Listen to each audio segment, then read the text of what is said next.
a chilly morning to you at home, at work, wherever you are watching us from. This is Citizen TV, Daybreak, and today we are talking about matters social. I'm telling you, it's so chilly, but we're here to warm it up for you. You know, as usual, how we do, it gets heated out here. Boys and girls, ladies and gentlemen, good morning. And remember, May is a mental health awareness month, and we've been talking about self-care. We started talking about self-care last week but one, and we are still talking about self-care because we realize this is something that is very important, and this is something that can affect your mental health. And of course, I'm always with my panel. Leo kutakuwa kumoto, guys, because we're talking about family members. Tumeguza pale karibu, yani pale kwa roho, because I know family members, sometimes they can be toxic. It can be draining, and I know people are looking at me like, you want to go there? Yes, we want to go there today. And as usual, I'm with my hot partner. Good morning. Good morning. How are you, Roberta? I feel amazing. I feel good. Thank you. You look good, mommy, as usual. Thank you. I'm happy. Other than baridi, niko sawa. Naona hata ningeva jacket. Nyi mmekeep jacket. Lakini ni sawa tu. Hakuna baridi sana huku. You're the sun in this panel, as usual. Bellissima. I love it. Kechar leo. Unakaa vizuri. Asante. Leo umeamua aje? Leo nimeamua tuongee mambo ya familia sababu. Ndio maana umedunga hivi. Leo ni chilly. Wamesema white sneakers kukiwa na hii weather ni. Ati ni ya kumaanisha. This is how you know people who have cars. White sneakers on a muddy day. Ni mtazamaji huona huku. You didn't have to tell them about huku chini, but iko tu sawa. Rada safi naona, by the way, guys. But it's a very good morning, but it's about to get hot in here. Big up Mr. Josh kama kawaida. He's always watching. Yani tu ananitexting ananiambia salimia Mbogi. Let me tell you cutie something about this show. Yes, please. I'm privileged because like almost every weekend I have an outing to go do training. So this Saturday I was training at the Holy Family Basilica. More than 3,000 people were there, and everybody who would come to say hi, like after the training, and even the ones who missed my talk, but they would see me, they were like, "Miuko Citizen, yeah? You guys are doing a great job." And when we even post, I follow sometimes even the socials of this company, when they post for us, when we post for ourselves, you would see the love. So big up to everybody who support us. We really worth you and keep us on our toes. Hivo, kuna topics zingine tunaambia ngo tuguze, zingine hata sio sisi tunataka. By the way, sio sisi kupenda. But when they ask for it, we'll give them. Yeah. We are grateful, guys. Thank you for making us number one siku zote, au sio? Matters social. Sasa tuingie sasa. Bobby, nianze na wewe ama? Tuingie kwanza kwa pressure is on. Now let's talk about self-care pale kwa family. Maybe we should first start by defining toxic family member ama toxic environment kwa familia. Maybe if we get to that first, then we can dig deeper into situations that we put ourselves into or we find ourselves into. So maybe let's talk about toxic environment. What would that mean to you, like in a family? Within the family setting, toxicity mob huappear as abuse. Hii ni outright abuse. Lakini kuna ingine yenye hatudiscussingi yenye inakuanga imejidisguise tu kidogo. And this is where, you know, in the family, there's a lot of care and love. So most of the actions that come out or projections that may be coming from a space of, I love you, I want to protect you, but that's not how they're presenting. And I'll give an example. You know, sometimes, our parents sometimes, when they forget that we are not an extension of them, like we are whole human beings with autonomy and we have our own brains and bodies and personalities. But if you've grown up in a family where you guys are enmeshed, na hakuna boundaries, ni kama hakuna clear distinction that mimi mtoto wako na mimi friend yako, lakini mimi si part of your body, I'm not your hand or your head, I'm just a whole other human being. When there's no clear boundaries, this is where this can show up. And an example is like when when a child is growing up and now they're able to make decisions. Simple things like even your 7-year-old daughter telling you, I don't want to wear that dress. That can easily turn into a fight because Mommy knows best, Daddy knows best. I know why I'm telling you to wear this dress today. I want you to wear it. But you see, you're teaching this child that they cannot make their own decisions, first of all. You're also taking away their autonomy. I mean, yes, parents might know best in most situations. But kuna saa zingine, you know, parents also forget that you're creating a human being who's supposed to be fine when you're not around. When you're not there, they should be able to make decisions without you in the picture. So if you find yourself consistently having to tell your child what to do, not guiding, telling, like it's this or the highway. You have to do this or you leave my house. You have to be like this or you leave my house. It starts to shock them when their kids' personalities start to sprout. And they get confused because, oh my God, what do you mean he likes ugali and in this house we only cook rice? Amekuwa aje hivyo, ametoa wapi hiyo mambo ya ugali? You know, so that can cause a bit of toxicity and abuse. And how it presents is in that sometimes, and this is just an example, it doesn't have to be parents only, this is just an example, with someone inserting and projecting their own lives and decisions on themselves. Say they wanted to go to college, finish in a nice university, get a nice job, get married, have a family, have a house, and they did that for themselves, but in some ways maybe it didn't work out the way they wanted or it wasn't as good as they expected. But they forget to introspect and see, okay, this is my child and they might have their own things. Maybe aka kadem kangu kanataka kwa ka QT, aende akwe boss kwanza, ajipange. Nusa baadaye sele shatulia kona ganji yake, amebuy land, amebuy nini, sasa ndo anze kufikiria mambo za marriage na kusettle down. You'll find parents who are enmeshed wanaanza kujiingiza kwa decision making yako and not just guiding, actually making you make the decisions they want. And it will present itself as, I'm protecting you. Like, don't wear that dress, I'm just protecting you. Yeah. Don't buy that car. You know, if you buy that car, you'll be nini, nini, nini. Don't travel that place. Don't take that job. Just stay home and do this. Move back home. Let me do this for you, nini. By the time you're becoming a 40-year-old person, mommy has been doing everything for you. Now you don't even know how to make simple decisions like choose what you want to wear. Because anytime you chose what you wanted to wear, your parent would give an opinion about hiyo ikai vizuri vai, hiyo ifanye. So toxicity is on a spectrum, but I just wanted to mention, other than the abuse, kuna hiyo yenye inakaa loving, inakaa ni kama I really care about you, so I'm trying to panga for you. Lakini anakupanga na sometimes siko ubaya. Uwezi chukua advice kutoka kwa mtu wenye hutaki maisha yako ikuwe kama yeye yake venye iko. Na saa ingine ni mzazi wako, you look at them and you're like, okay, yeah, unani advice because you have experience and you know better. But I really don't want to lead the kind of life you led. I need to forge my own path and make my own decisions. And the beauty of life is in not the destination, the journey, the mistakes, the failing, the falling, the starting all over again. That's what makes people better decision makers. But if you're in a situation where you're consistently almost being controlled, everything is being done for you, decisions are being made for you, you wake up at 40, there's nothing wrong with 40. I think that's just when life begins. But you know, at 40, there's a clear distinction of the people who put in the work. Yeah. People who walikuwa na bangaiza, walikuwa na bango hapo mtaani. Kuna kwa na clear distinction. So that's when you start to see, oh my goodness, I'm really unable to make a simple decision as even what will I eat today? Why? Because mommy did everything for me. So iyo enmeshment, iyo kukwa too much attached, lacking a clear boundary within the relationships. All these things apply not only in romantic relationships or your relationships at work, they also show up in the family. Ijalishi hata kama ni mtoto wako, yes, ulimbeba ukamzaa na ukamleta hapa. Lazima kukuwe na clear boundaries and distinction that this is a human being and they can make their own decisions. So are you saying that toxicity can come from a point of love unintentionally?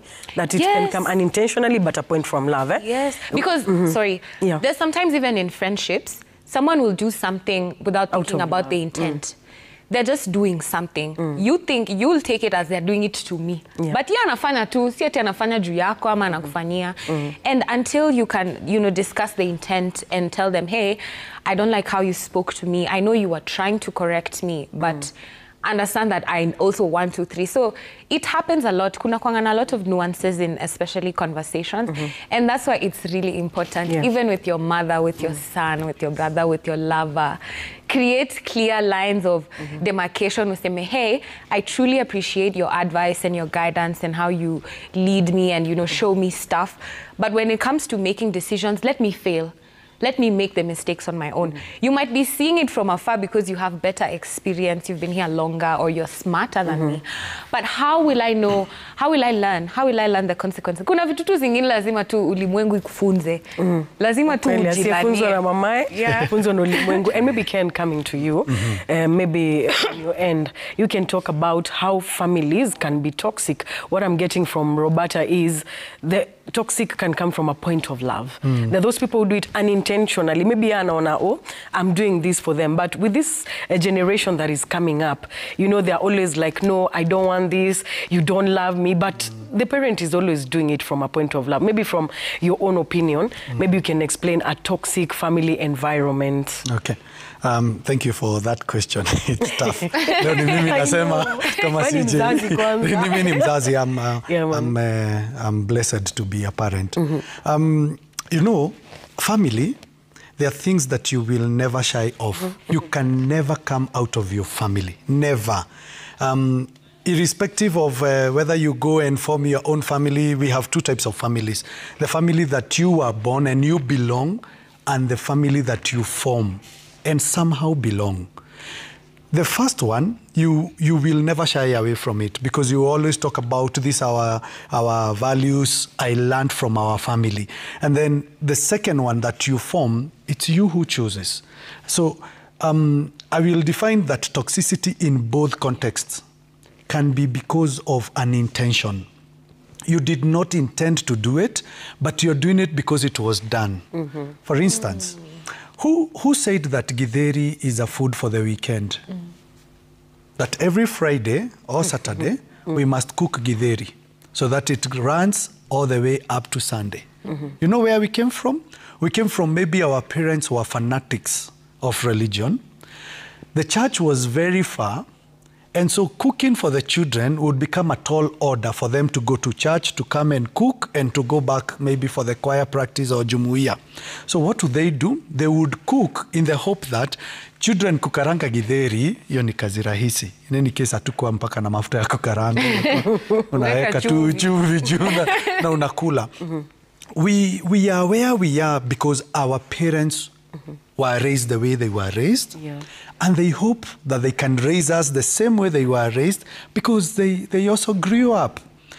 They don't want to learn how to do parenting in a different way. There's a parent who beats the child because they were taught that spare the rod, spoil the child. But it's not all sins that you need to use the rod.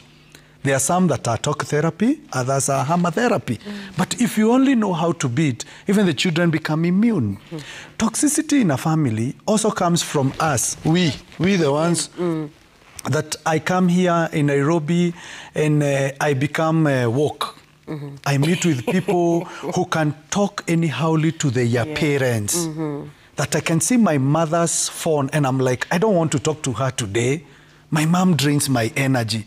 And you know, sometimes it's not about your mom draining your energy. It's about who you are, you as an individual. Maybe you're going through your own stresses and stressors. Kazi imekuletea shida. Kama saa hii kuna watu wengi sana watachelewa kazi. For the bosses who are watching this show, please, in your office, just know traffic yenye iko hii Nairobi ni noma. Ukue ulitoka kwako na mashida, kazini uko na mashida. There are so many expectations. This is the broke week. Hii ndio wiki watu kuwa broke sana as they wait for payday. And then your mother, your father, your siblings, they are calling you because they are equally broke. They want money from you, but they don't want to understand that you are also broke. So how do you communicate to them? Do you communicate to them in a kind way, or now do you express your anger towards them? Mulifikiria huku Nairobi, mtu huku Nairobi tunapeangwa pesa, kwani kukinyesha kunanyeshanga? You know, you start talking badly to the people, not that you were intentional to do it, you just needed somewhere to vent. So we could be also the custodians of the toxicity. Toxicity could also be with the people we are associating with. Whom do you spend time with? What do they talk about? Oh, Mimi, I will not go home. You know, now we are in a generation, I don't know what's happening, that we don't even want to spend time with our family members.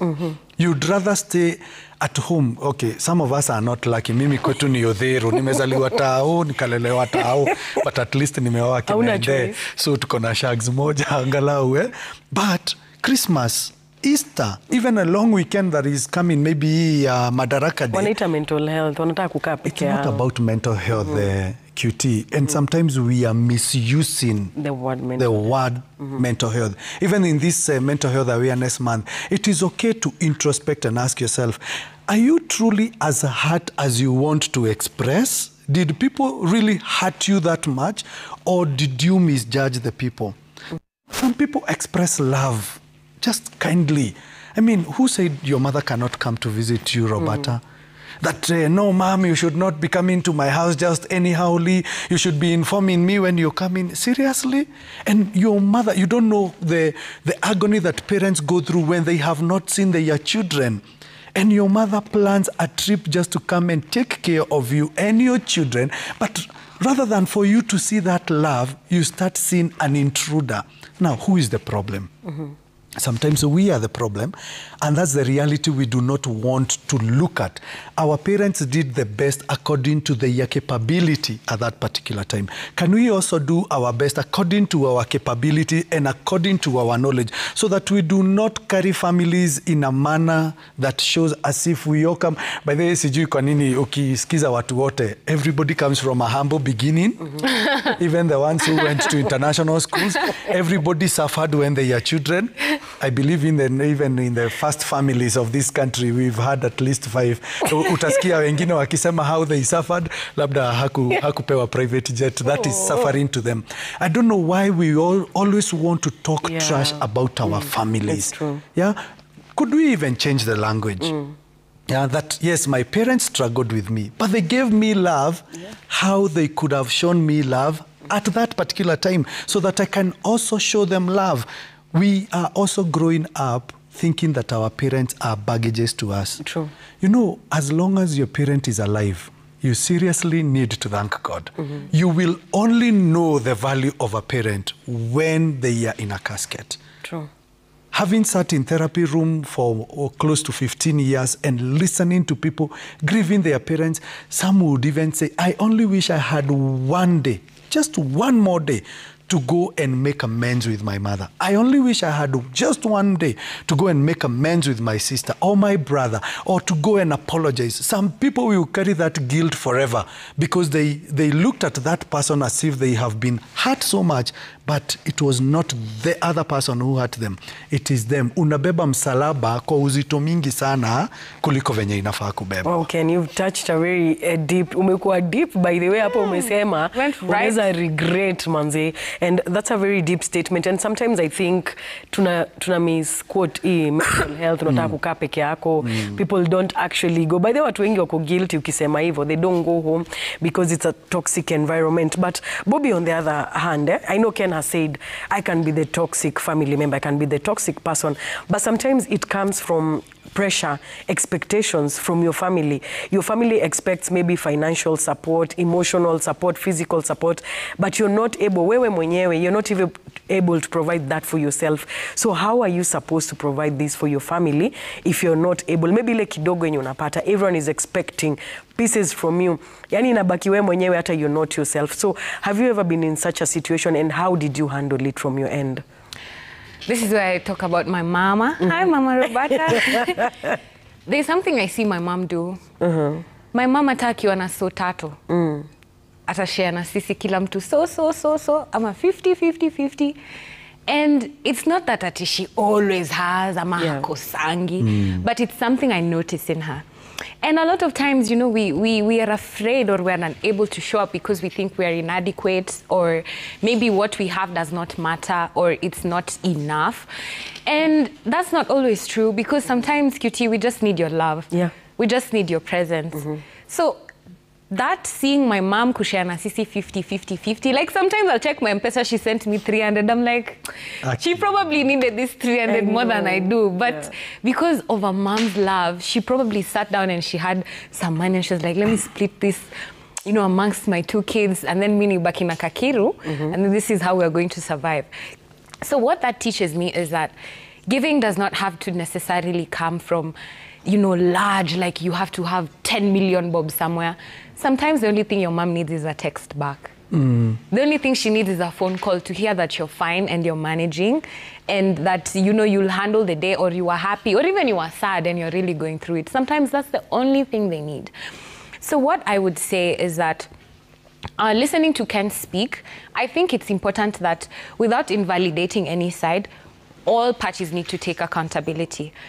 Kama sisi ndio watu toxic, tunafaa kuwa able kukaa chini na introspect na kuona how is it that nachangia, because it takes two to tango in every relationship. And this is, I'm not talking about physical abuse, financial abuse, emotional abuse. I'm talking about easy qualms za kawaida za familia na friendship that we go through.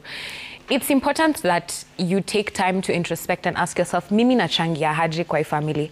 And something that I realized myself coming from similar situations is the moment I stopped being angry, bitter, unforgiving, sad, miserable, horrible towards my family, it just changed. It's almost as if they were just reflecting back the energy that I was giving initially. And you see, you don't realize when you're the victim, when umekosewa, when you're walinifanyia hivi, hawakuniongelesha, wanipendi, walinilenga nini.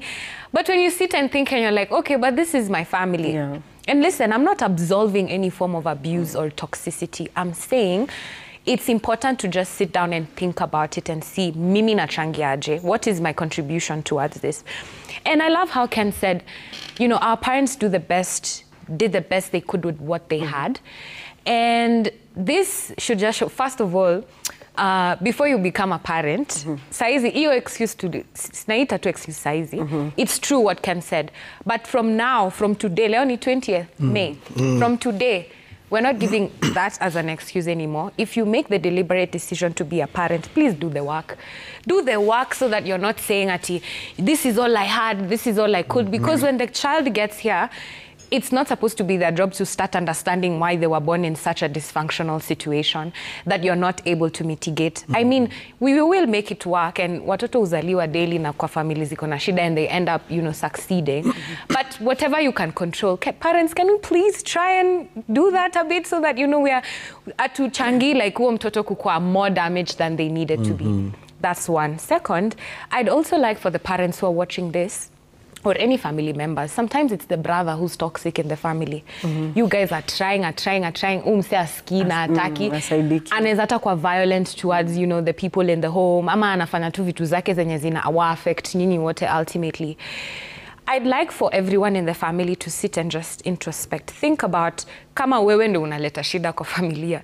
Na kama unaleta shida kwa familia, understand that your family is always going to be your family. It doesn't matter where you go or what you do. Imagine wanakuchukuanga na wanakukubalingi tu. Hata ukose mara ngapi, hata there is nowhere else you can go.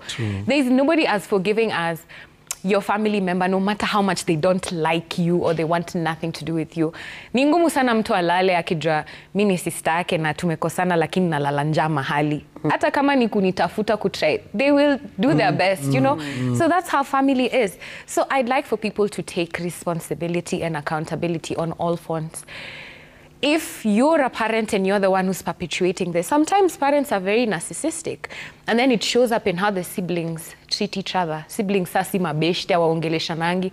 But inatoka kutoka venye mami alikuwa anakuambia, ama alikuwa ana favor one kid, and you, the other kid, you can always see. Ama daddy anafanyanga something with the boys only, ignoring the girls or vice versa. Easy dynamics ni wide. So whatever situation you're in, whatever you term as toxicity within your family, I think it's important that not only accountability, but now let's start having the communication. Kama hiyo example ya mamako kupull up sa zile hajasema. If you know I like communication, it doesn't take anything away from you to just send me a please call me and say, Bobby, I'll come by at 11. It would even be nice if you came and I've cooked for you. Kwa nyuma, tukianza show Ken alisema nyi watu single mnasurvive aje. Na hii baridi tunakunywa chai na uji, lazima niende na warmers na hot water bottles na heater. So, what did I want to say? So you see, in this situation, it doesn't take anything away to just send a please call me.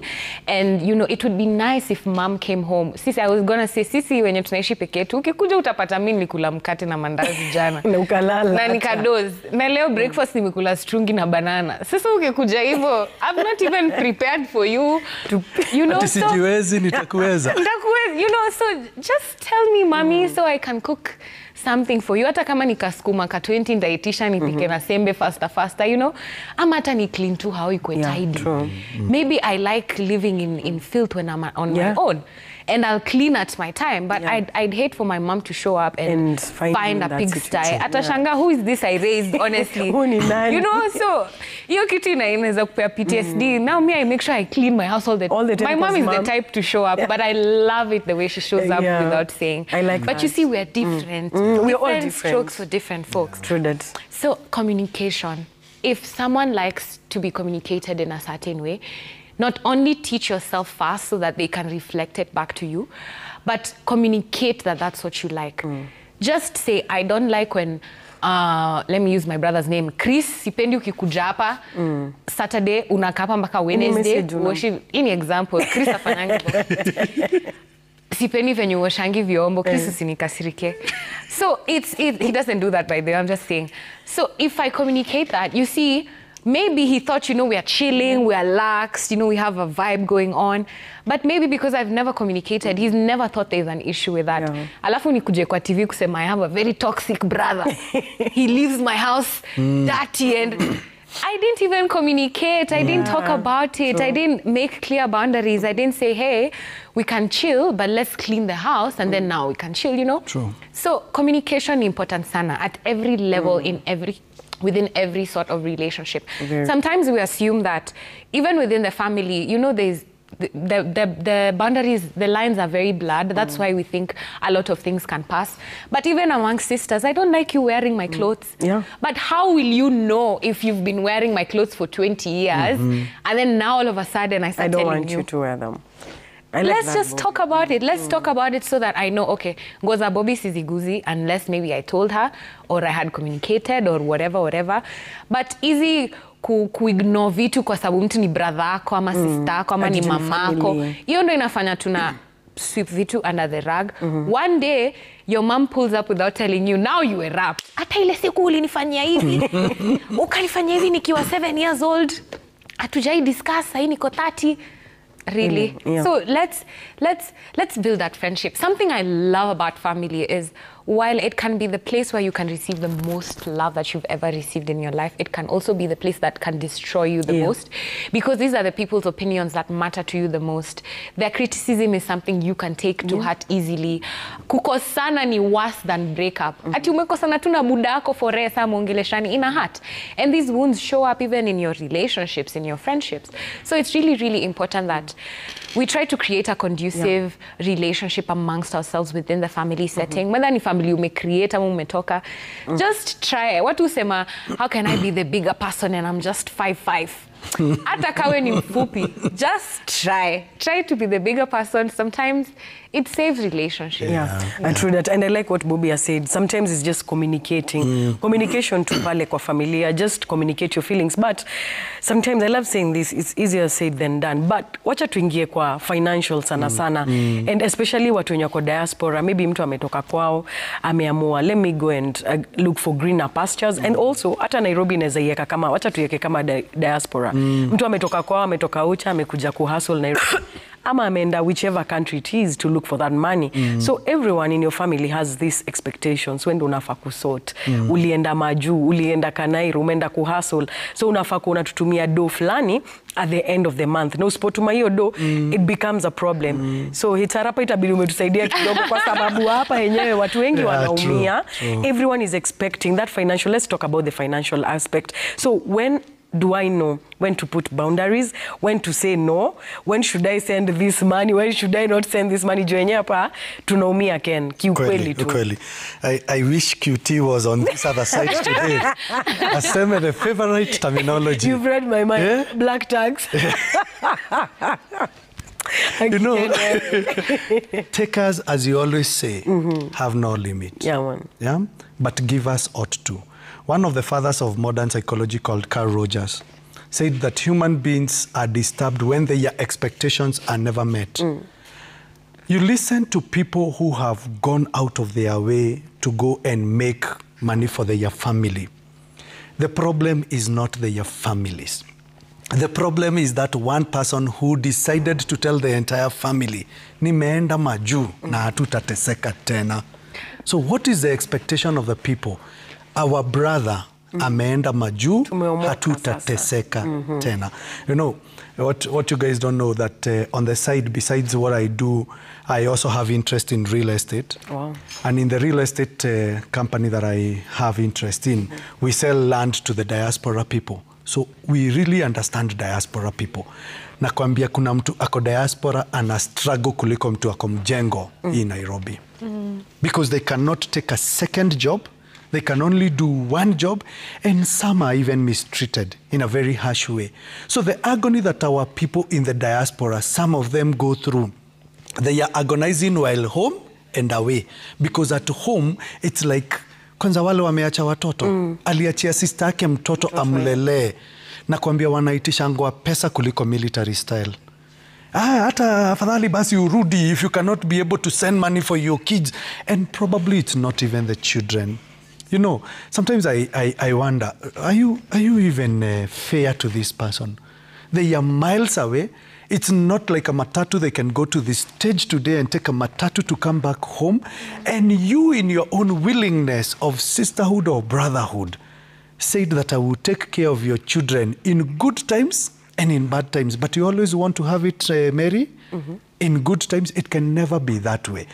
One, if you have to discuss finances with your people, please sit down and do budget. You know, many are times that as siblings, we don't know how to talk to each other about the hard conversations.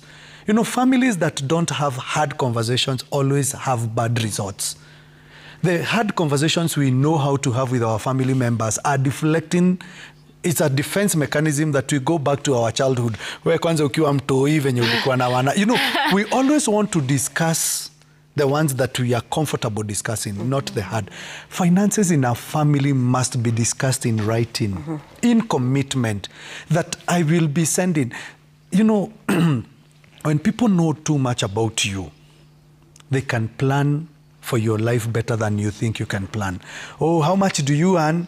I earn 10,000. Kuna mtu amekupangia, tithe yako, wengine hata hawezi kumbuka tithe yako, rent yako, nini, wanakupangia pesa yako. Why? Because we are also too enmeshed. When you become too enmeshed in other people's lives, that you do not have your own life, wewe hauna individuation. Even when it comes to Okapo, I like saying, I tell my wife, kuna pesa zetu na kuna pesa zangu. Lazima ujilipe. Hata si kujilipa, lazima pia nijiwekea on the side. Manze nakwambia, si watu wanateseka. Me right now I think I am in 10 groups of people fundraising. Yeah.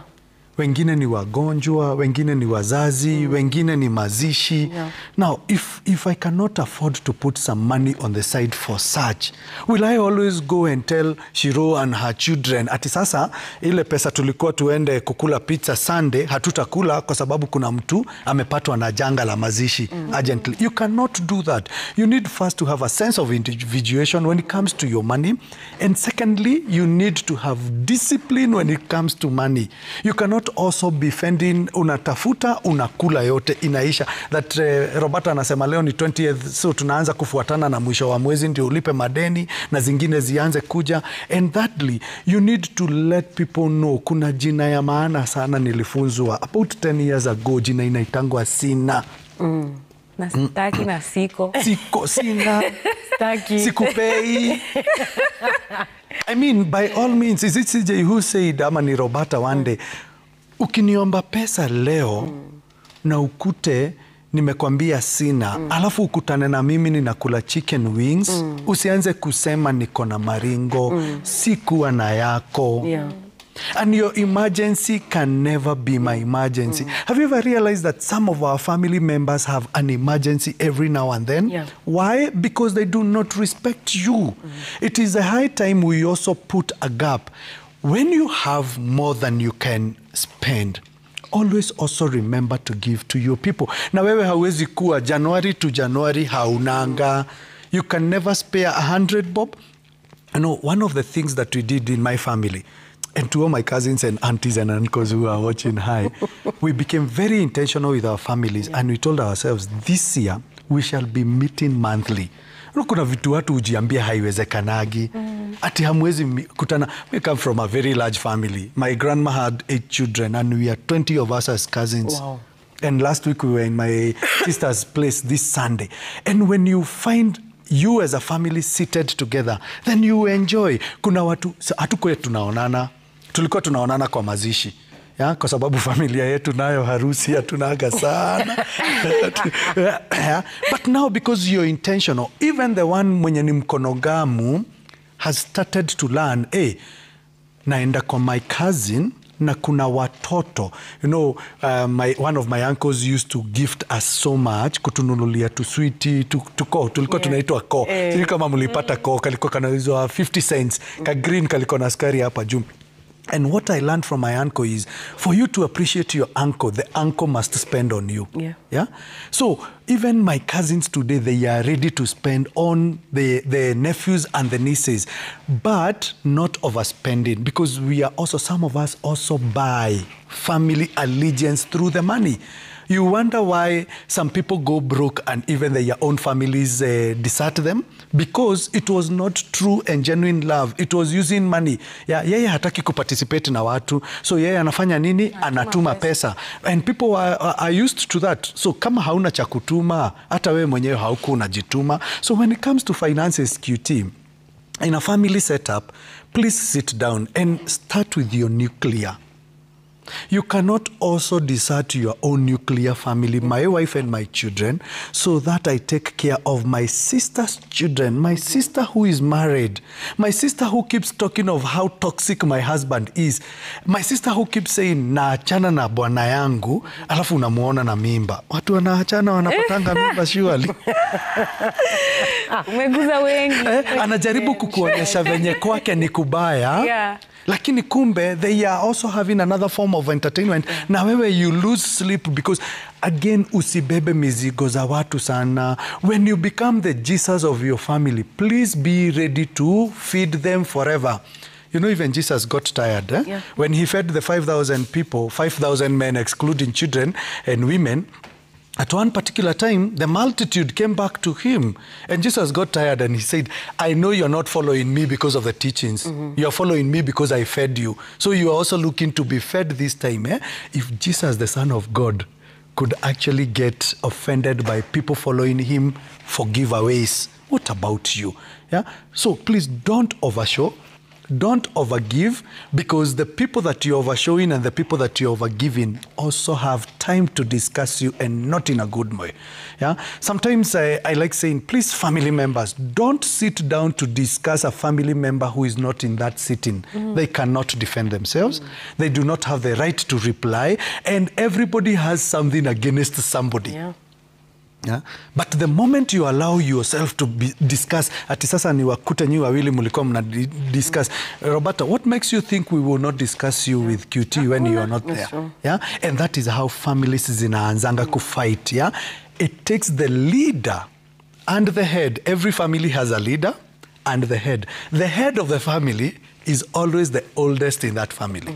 But the leader could be the most vocal, leading us astray, could be also the most moneyed. You know, families, some leaders are the most moneyed.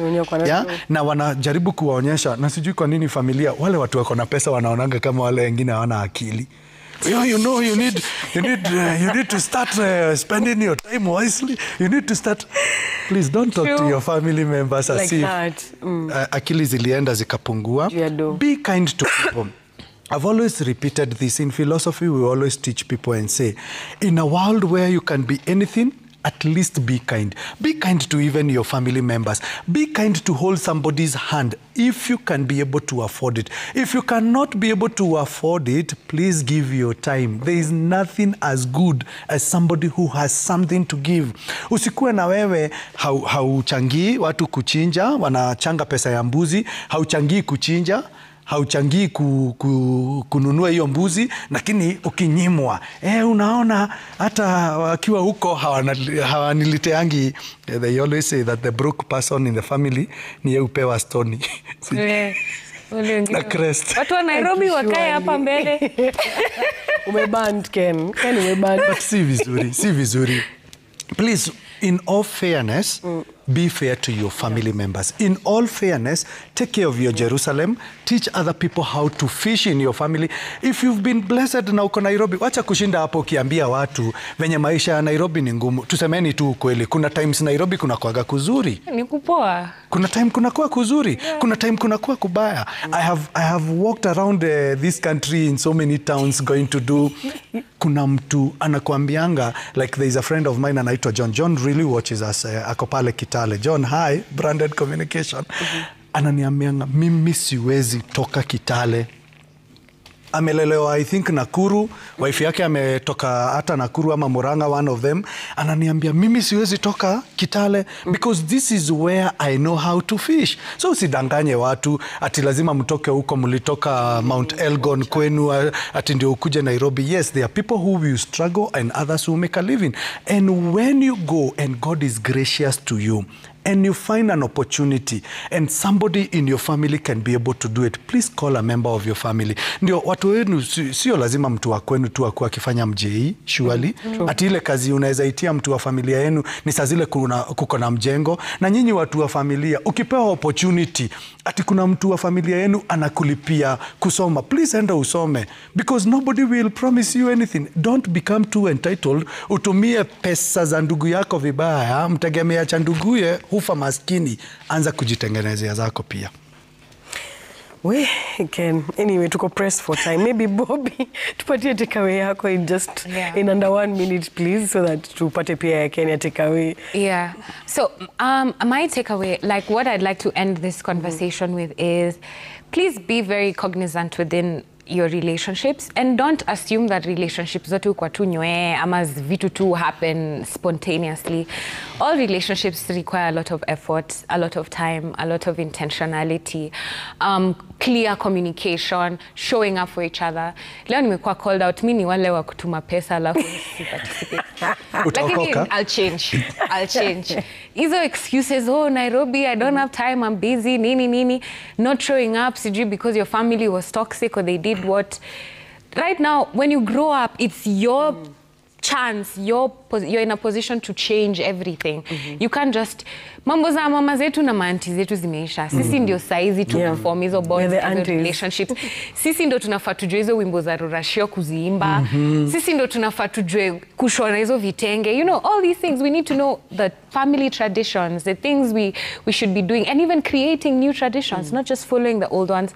So please be very, very deliberate when it comes to relationships, even the one with your mother.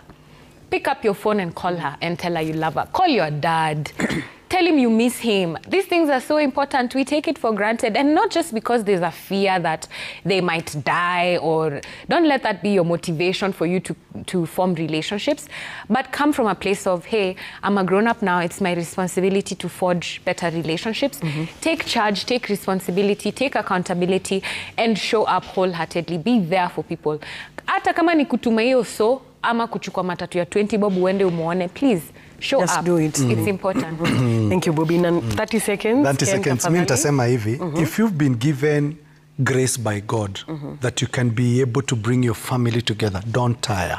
Yeah, because sometimes we tire when we are almost making it. Yeah, you can be able to bring your family together. You can help your family to heal. They were just looking for that person. Don't wait for another person. If you don't do it, who will do it? Be the one who comes out. Be the one who even tells your family that it is possible. We can rewrite the story of our families with effect from today. Wow, very powerful. Thank you guys, my able panel. You can follow Ken Munywa, and of course pale kwa Instagram Instagram ni Ken Washiro, and of course Roberta Bobby. You can also follow me QT Lady Josh at Citizen TV Kenya. Na kitu moja nimepick is that you have to be very, very intentional with your relationships, with your family. You could be the toxic person. Jiangalie na uje kama wewe ndio toxic ama nani ni toxic. And please work on those relationships, because family at the end of the day is important. But also at the same time, keep your boundaries. Learn to say no when it's really necessary. Usiache watu wa kudrain ati kwa sababu wewe ni mzuri, au sio? Hivyo ndo tunaimalizia leo. See you next week, guys. Keep it as Citizen TV. Of course, thank you for making us a #1. See you next time, guys. Thank you so much for watching.